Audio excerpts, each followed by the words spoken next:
process when America's Jack Posobiec sits down with a former CIA officer to learn more. We're here back on One American News with Brad Johnson, the president of IntelReform.org. Brad, thank you so much for being on with us. Fantastic to see you again, Jack. So, we wanted to talk about your time at CIA, also in light of the fact that we have this new CIA whistleblower who's come out, who is reportedly Eric Charamella, a member of the NSC, but also a CIA analyst. And I really wanted to get your thoughts on all this. Yeah, it's a very interesting case how this is unfolding, and it's something that the press generally is not really digging into the way they should. But Mr. Charamella actually came out of Yale, which one of the Ivy League schools are the traditional recruitment grounds for the agency, at least in the past. That has evolved somewhat recently, but he came out of that background and also was one of the street protest guys. So he was dedicated left-wing street protesting guy that was actually discovered in supporting protesting for a Muslim Brotherhood professor at the university. Right. And that's how he came to the surface. From there, he was picked up and recruited back into the CIA, where he eventually ended up at NSC. Along the way in his career, he'd had a little bit of experience with Ukraine, nothing in depth, but some experience there. And so from that, based on that, while at NSC, he became their go-to guy for Ukraine. That was how he came onto the scene and got involved in this process. Right, now this is a very young analyst, by the way, to be placed on the NSC. Is that something that would go through the director? Yeah, age, being young involved is actually fairly common. You have a little bit of everything going into NSC, but most assuredly, this is something that when he was picked up and brought into the CIA and put in on the fast track, that he was handpicked by former director John Brennan. Now, we've all talked about John Brennan before. He had a friendly attitude to Muslim Brotherhood during that period under the previous Obama administration. And so this is a young man that would have fit that career track and type of personality that they were looking for. So absolutely, he was handpicked by John Brennan to go from the CIA over to the White House. NSC, National Security Council, is a White House job. So to have made that transition, it would not and cannot have been done without at least the knowledge and acquiescence of the then director of the CIA, John Brennan. Which is interesting now coming to today. John Brennan has been one of the most vocal critics of the President of the United States. And to have his name once again involved with this person who's now the supposed whistleblower. Now, he's not actually a whistleblower. He's just somebody reporting on the President of the United States that he apparently doesn't like.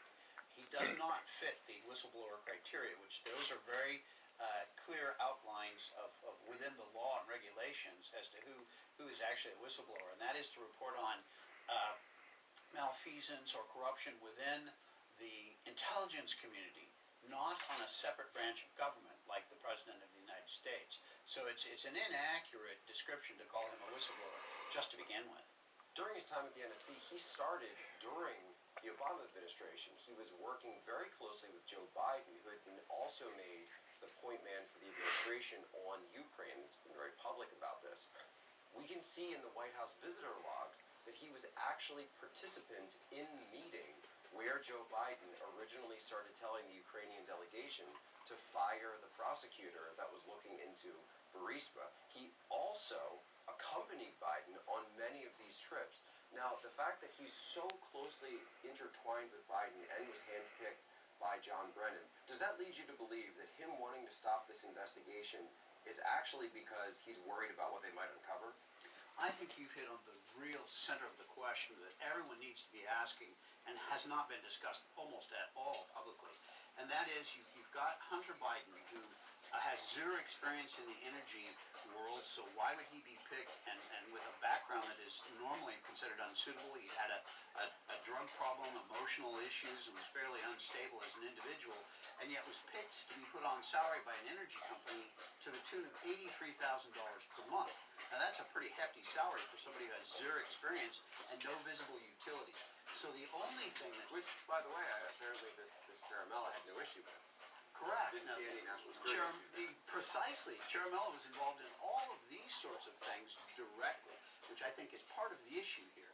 So Hunter Biden is paid this enormous salary for doing nothing whatsoever, except he had a father who was vice president of the United States, and that's Joe Biden. Now, maybe there's some sort of innocent explanation for this, but we've not heard it. Nobody knows what it is. But certainly what's implied out of this is that the energy company paid off Joe Biden by paying his son in order to get the prosecutor fired and off their case. Now, there's just no other way to spin that. Those are a lot of questions that have to be answered. It clearly looks like straight up corruption. Now, it may not be, but it looks that way. If an investigation were to begin into this, would they see Charamella as one of Biden's key advisors on Ukraine, carrying his statements forward to the Ukrainians? Yes, I think Mr. Charabella would have to be one of the key witnesses in the case. He would have to be subpoenaed and brought in and questioned on this, because it looks like he was actually one of the players, one of the individuals who set this whole thing up and was actually part of that corruption. And yet now he's being taken at face value as some sort of whistleblower on President Trump. I mean, it's beyond ridiculous.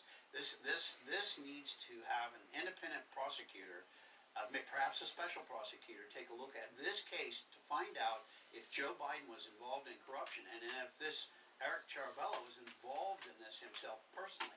That would answer all of the questions that we need to know, and it would satisfy what the Democrats apparently are claiming, that this needs to be looked at fairly and independently. So that would answer those questions, and I think they need to be a lot more careful of what they've been asking for, because if that comes through, I think Joe Biden's finished. He would have serious problems.